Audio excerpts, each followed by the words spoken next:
Olá, minha gente. Então, que Deus abençoe a todos. Vamos iniciar essa nossa conversa, essa nossa reflexão, invocando a Santíssima Trindade de Deus. Em nome do Pai, do Filho e do Espírito Santo. Amém. Vinde, Espírito Santo, enchei os corações dos vossos fiéis e acendei neles o fogo do vosso amor. Enviai, Senhor, o vosso Espírito, e tudo será criado, e renovareis a face da terra. Oremos, ó Deus, que instruíste os corações dos vossos fiéis, com as luzes do Espírito Santo. Fazei que apreciemos retamente todas as coisas, segundo o mesmo Espírito, e gozemos sempre de suas consolações. Por Cristo, Senhor nosso. Amém. Em nome do Pai, do Filho e do Espírito Santo. Amém. Então, nós vamos iniciar fazendo uma reflexão sobre o texto do Papa Francisco, que é uma homilia que está na página 184 da Agenda da Terra. Tá certo? Então, vocês podem pegar a agenda para a gente refletir um pouco sobre essa passagem que tem por título A Mansidão e Ternura do Bom Pastor. Domingo 3 de maio de 2020. Celebração matutina transmitida ao vivo da capela da Casa Santa Marta. A primeira carta do apóstolo Pedro que ouvimos é um excerto de serenidade. Confira 2, 20 a 25. Fala de Jesus, ele diz: assumindo ele mesmo no seu corpo os nossos pecados, sobre o madeiro, para que, mortos para os pecados, pudéssemos viver para a justiça, e pelas suas feridas fostes sarados. Porque éreis como ovelhas desgarradas, mas agora fostes reconduzidos ao pastor e guardião das vossas almas.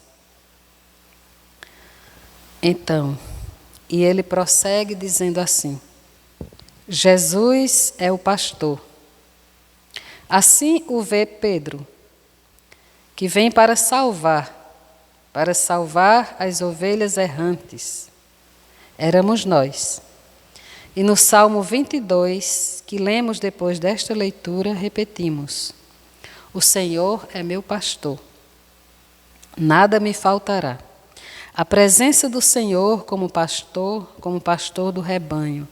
E Jesus, no capítulo 10 de João, que lemos, apresenta-se como pastor. De fato, não só o pastor, mas a porta, por onde se entra o rebanho.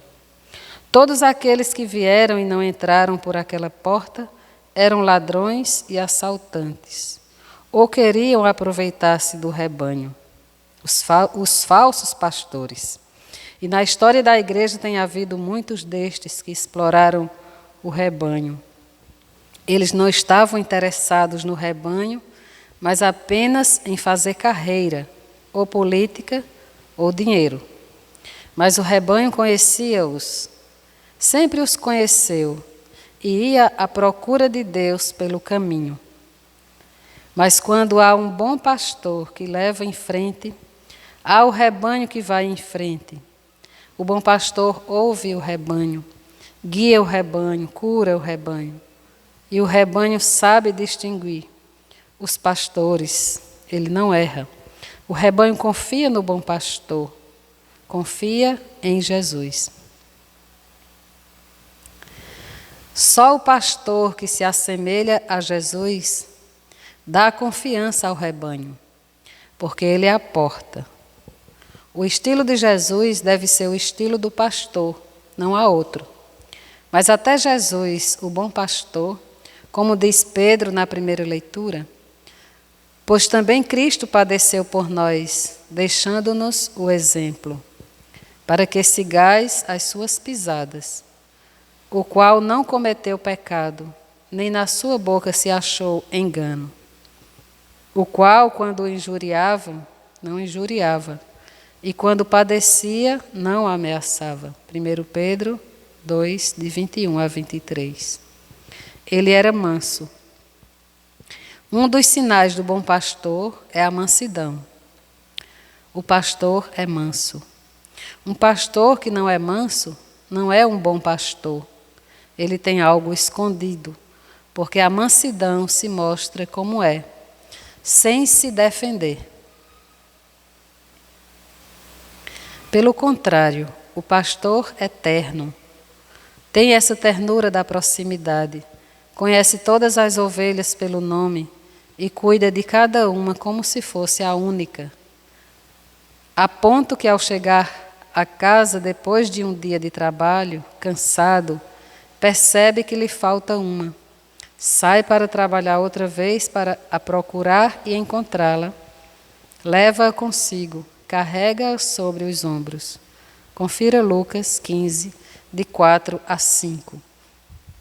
Este é o bom pastor, este é Jesus, que nos acompanha a todos no caminho da vida.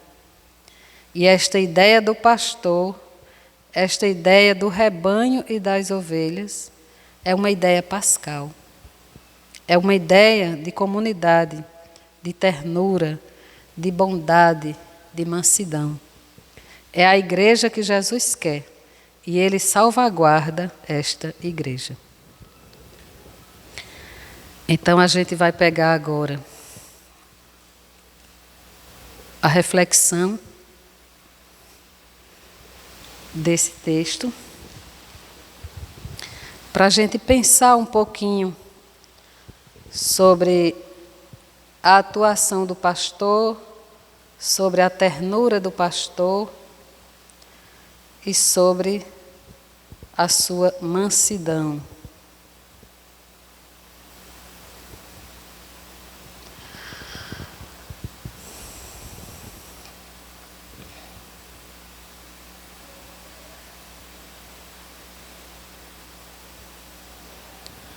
Vamos abrir aqui.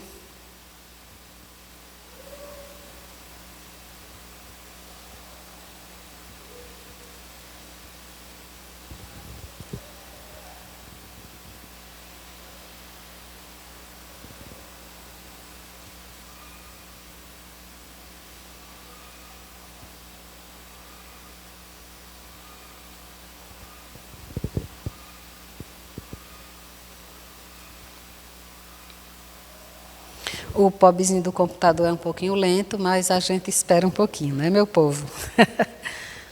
Vamos aguardar um pouquinho, que ele é um pouquinho lento.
Então, vamos pegar uma frase da leitura que está na agenda, que diz assim: porque éreis como ovelhas desgarradas, mas agora fostes reconduzidos ao pastor e guardião das vossas almas. Fecha aspas. Então, Jesus é aquele que se compadece da situação em que se encontram as ovelhas. Chama todas pelo nome e cuida de cada uma com ternura e as conduz pelo caminho. Em Mateus 9,36 está escrito: ao ver a multidão, teve compaixão dela, porque estava cansada e abatida como ovelhas sem pastor. Ou seja, o que move Jesus é a compaixão, que é mais do que pena, pois leva-o a agir movido pelo amor que sente pelo rebanho. Na parábola do bom pastor, ele, o próprio Jesus, é quem dá o primeiro passo em direção à ovelha perdida, que por sua própria decisão resolve sair para outras pastagens. Isso para nós é desconcertante, porque vem dele a iniciativa de procurar a ovelha, de curar-lhe as feridas, de enfaixar a quebrada, de carregar sobre os ombros, de mudar sua vida. Está decidido a oferecer-lhe uma nova chance, um recomeço, o retorno ao redil, que significa retomada de uma vida digna e honrada ao seu lado. Porém, para responder aos apelos do pastor, a ovelha precisa ter ouvidos preparados, capacitados para ouvir. Por isso, sua resposta positiva não vem dela mesma, vem da graça de Deus que se faz presente. E ela, uma vez aceitando ser por ele conduzida, caminhará ao seu lado, ao lado do pastor, de quem recebe atenção, carinho, cuidado, proteção e zelo. Então a gente pode ler essa parábola que está em João, capítulo 10, versículo de 11 a 18. Peguem aí a Bíblia de vocês.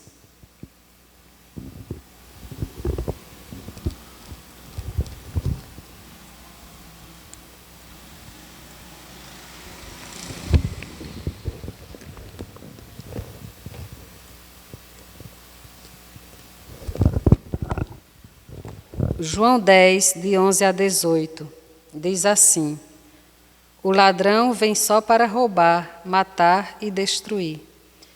Eu vim para que tenham vida. E a vida que Jesus promete é a vida eterna, não é? E a tenham em abundância.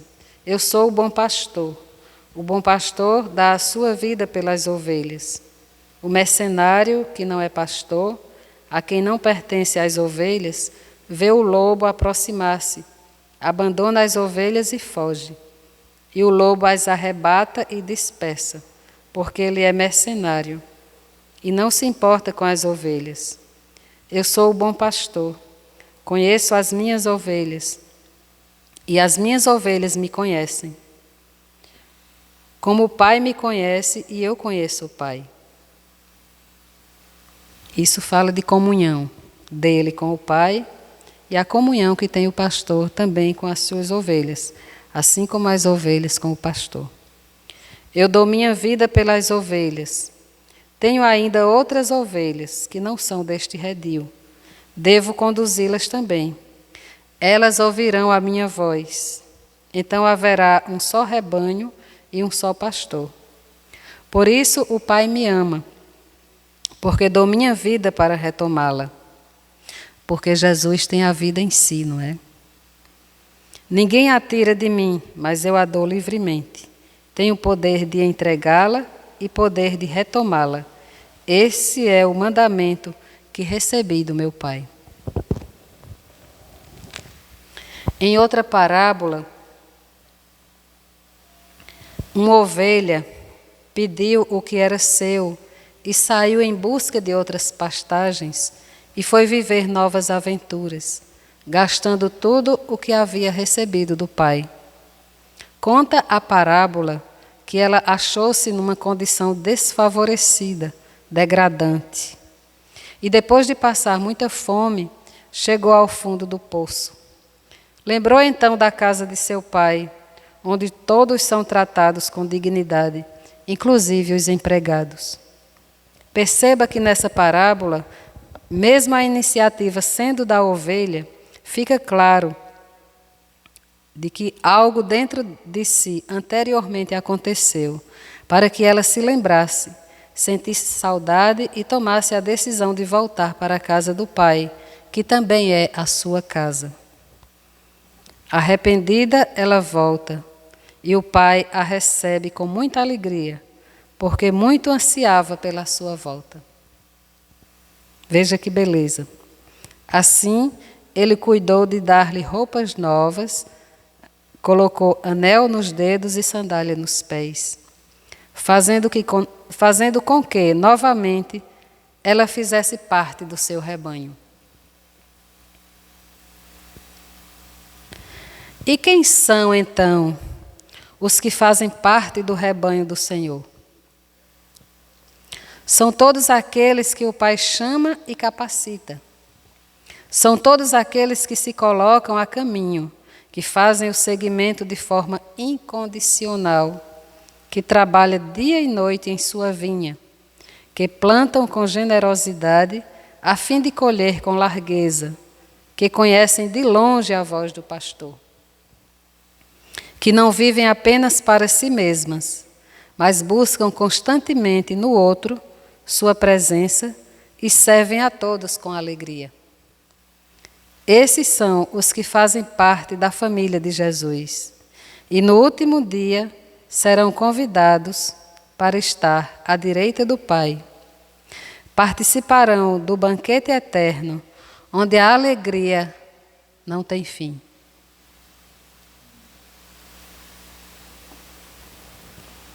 Que o Senhor nos abençoe e nos guarde. Amém. O Senhor faça resplandecer o seu rosto sobre nós e nos seja benigno. Amém. Que o Senhor mostre para nós a sua face e nos conceda a paz. Amém. Pela intercessão da Santíssima Virgem Maria, São José, seu castíssimo esposo, desça sobre nós a bênção do Deus Todo-Poderoso, o Pai, o Filho e o Espírito Santo. Amém. Louvado seja o nosso Senhor Jesus Cristo, para sempre seja louvado. Fiquem com Deus, Deus abençoe e até o próximo encontro.